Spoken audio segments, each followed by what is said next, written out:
ऊपर करो, वो यहाँ हाथ लगाए, वो यहाँ हाथ लगाएं। अच्छा, हमारी औरतें, हमारी बहुएं, हमारी माताएं, हमारी बहनें, उनके छूने के लिए है। मुंबई के अंदर, पूना के अंदर ऐसे कोरियोग्राफर अपनी कितनी ही लड़कियों को और बहुओं को लेके उड़ गए। इधर एक शादी हुई, उधर दूसरी शादी टूटी। वो कोरियोग्राफी करने के लिए रोज उस शादी के फंक्शन के लिए आता था। महीने भर तक उन्होंने घर की महिलाओं और बहुओं को सब सिखाया। उसी के अंदर एक बहू के साथ प्यार हो गया। इधर शादी निपटी, सेकेंड डे सवेरे वो इस बहू को लेकर रफू चक्कर हो गया, शादी कर ली उसने। समझ रहे हो आप? ये चीजें होगी। साड़ियां भी खुद पहननी सीखनी चाहिए। कोई फैशन डिजाइनर हमें साड़ी पहनाने आए और वो मर्द हो, अच्छा, वो यहां तक हमें छुए और उसके साथ में हमारे घर का भाई हस्तमिलाप करेगा। साला दिमाग खराब हुआ है क्या? क्या जरूरत है ऐसी? दादियों से पूछो, उनको किसी ने छुआ था क्या? मम्मियों से पूछो, किसी को छुआ था क्या? छूने दिया था क्या? अच्छी बहनों को कोल्हापुरी पहन के रखना चाहिए, तुरंत बाहर निकलना चाहिए, एक लगानी चाहिए, कम से कम 2 दांत तो बाहर आ जाने चाहिए। नहीं आते हो तो मुझे को, मैं सिखाऊंगा आपको कैसे दांत बाहर निकालने चाहिए। इसीलिए अब ये 28, ये ओली, ये सिद्धि तप, ये पालितना की यात्रा, ये नव्वाणु, ये उपध्यान तप पहले बंद हो। वो करें जिनको ये सब ना करना हो, जिनको डांडिया खेलना हो, जिनको कोरियोग्राफर को यहां सब हाथ लगवाने हो, इस प्रकार के नाच करने हो। अभी मैंने कुछ वीडियो देखे हैं जिसमें 65 साल 70 साल के दादा और दादी डांस कर रहे हैं, 70 साल के, फिर 45 साल के पापा और मम्मी वो भी डांस कर रहे हैं। किसके लिए? बिटिया की शादी है उसके लिए। शोभा देता है। 65 साल 70 साल के दादा और दादी डांस करें, अच्छा लगता है। अब टांगे तो कब्र में लटकी है और डांस करना है, कोई मर्यादा है या नहीं? अच्छा, डांस नहीं करने से शादी अच्छी नहीं होगी क्या? एक वीडियो नहीं बनेगा तो काम नहीं चलेगा क्या? क्या गंदी फिल्मों की धुनों पर दादा दादी को नचाना ही जरूरी है? कई सारे समाजों ने प्री वेडिंग शूट भी बंद कर दिए।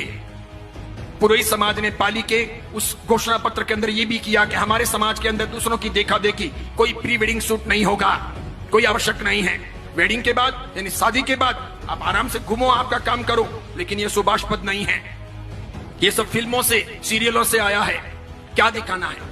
और मुझे तो यूं लगता है कि हमारा बदन हमारे वीडियो के द्वारा इस प्रकार अर्धनग्न कपड़े पहने हुए, हाफ पैंट या इतना सा पहना हुआ नीचे, ऊपर इतना सा पहना हुआ, और फिर हम प्री वेडिंग शूट करते हैं और वो लोग देखते हैं तो क्या देखते हैं? क्या देखते हैं? आप दिखाना क्या चाह रहे हो?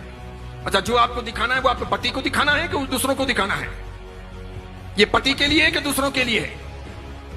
यानी आप एक सदाचारी मां बनना चाहती हो कि वेश्या रहना चाहती हो? करना क्या है? जाना कहां है? एम क्या है? उसी प्रकार पूछना चाहता हूं, जीटो की स्थापना हुई तो ये एम था क्या? कहीं जीटो के घोषणा पत्र में ये चीजें हैं क्या कि हम डांडिया रास का आयोजन करेंगे? स्थापना के दिन ही जीटो वालों को जूते पड़ गए होते। आज मेरी बात सत्य सिद्ध हो गई कि नए पद्मसागर जी महाराज ने बंदरों के हाथों में नारियल दे दिया, बिल्कुल दे दिया। जीटो में कई लोग ऐसे भी हैं जो सदाचारी हैं, समझदार हैं, आचार संपन्न हैं, मुझे मिलते भी हैं, अन्य महाराज साहब को मिलते हैं। कई माताएं भी ऐसी हैं जिन्होंने अपनी व्यक्तिगत जिंदगी में ऐसा कुछ किया नहीं है, वे चाहते भी नहीं हैं, लेकिन अपने यहां पर ये समूह जो है मिलकर के माता फोड़ना, मेजोरिटी, डेमोक्रेसी। मुझे ऐसा लगता है कि जैन समाज के कुएं में किसी ने भांग डाल दी है, सबको वही पानी सप्लाई हो रहा है, इसीलिए सामूहिक पागलपन सवार है।